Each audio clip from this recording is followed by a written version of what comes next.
Africans just can't run things. Now, that's a very, very fundamental point.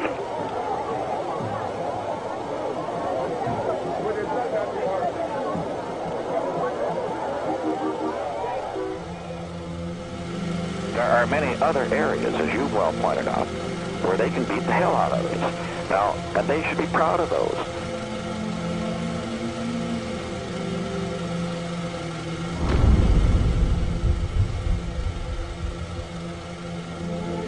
And of course, a lot of them are crooks, but we have crooks too.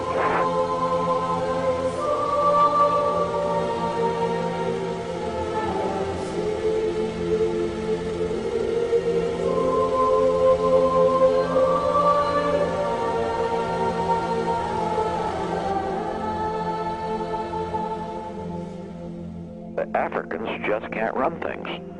Now, that's a very, very fundamental point in the international scene. See my point? Oh, boy, you sure see it around this place. Well, how? Yeah, of course you do. You see them. They have a hell of a time making it. In the year 2000, 2 African nations received foreign military financing. And if I remember, they were Nigeria and Sudan. Right? 10 million to Sudan, 250,000, 10 million to Nigeria, 250,000 to Sudan. In 2005, 14 nations on the African continent are receiving U.S. military aid under this foreign military financing program. And the number has raised from that 10 million to about 24 million. So military aid has doubled.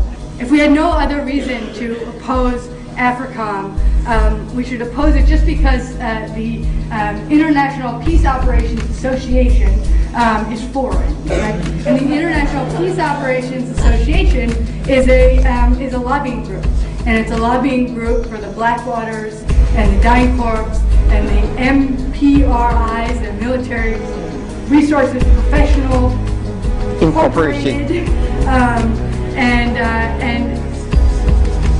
this trade organization very excited about Africa.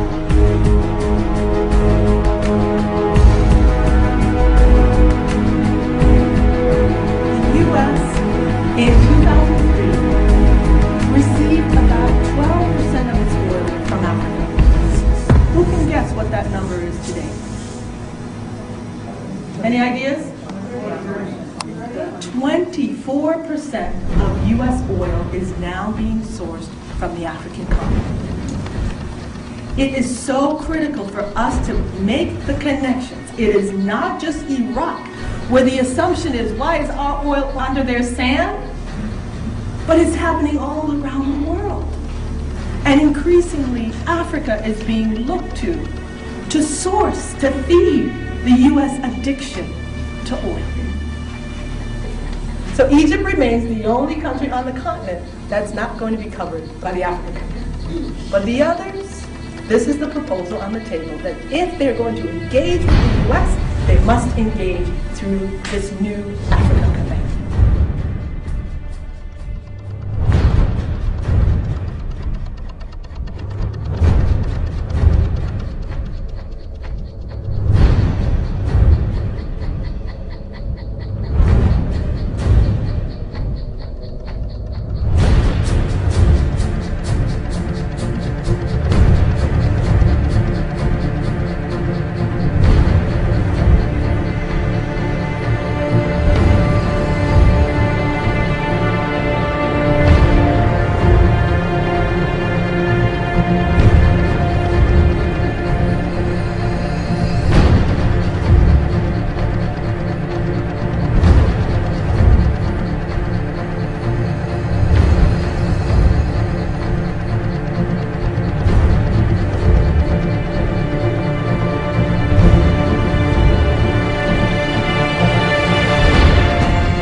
cannot have peace in Costa Rica and have war in Colombia.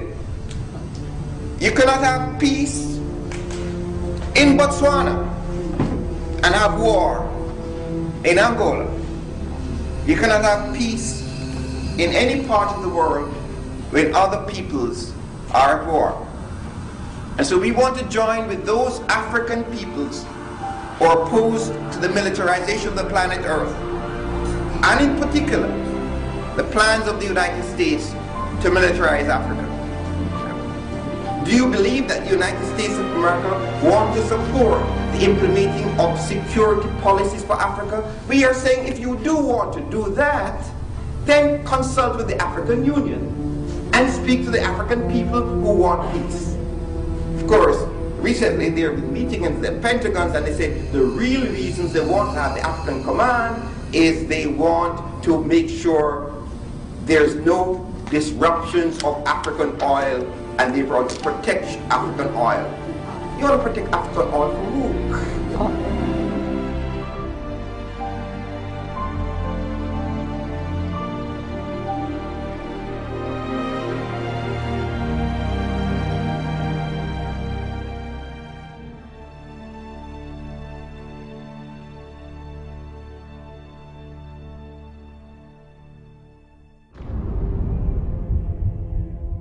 We've got so much blood on American hands throughout the world.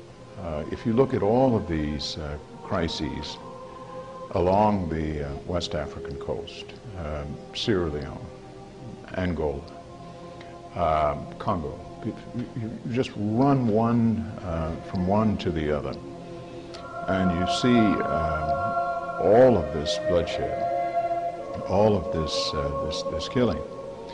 With warlords who capture areas with timber and diamonds. The guns come from the United States and other countries as well, but the U.S. is the leading arms supplier to these thugs in the bush in these countries who use children as war fodder. And you see these kids fighting. 12, 13, 14-year-old children in rags, but with sophisticated, expensive arms. It never occurs to Americans to ask what they're not told in the news report. Where do these weapons come from? These are the weapons largely sold by American suppliers. I would have to say that every coup d'etat that takes place in post-colonial Africa, from about 1956-57, right up to and including the first years of the 21st century. I would say all but perhaps 2 or 3, we're talking dozens here, were really truly independent of the United States.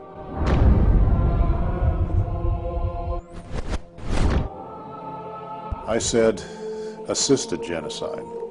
We can no longer go into a country and take it over with guns and bombs and tanks and planes.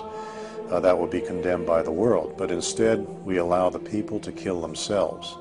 And this is why I call it assisted genocide or assisted self-genocide. It's like assisted suicide. You can't kill a person directly, but you assist them in killing themselves. We're doing this on a vast scale to entire countries and continents today. Well, the powers that be, the system, I would want to see them take another look into the eyes of the children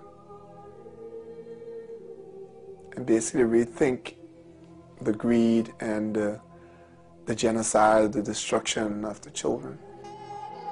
The powers that be decide who's going to live, who's going to eat, who's going to move, who's going to jump, who's going to have, who's going to not have, who's going to be educated, who's not going to be educated, who's going to receive guns, who's not going to receive guns.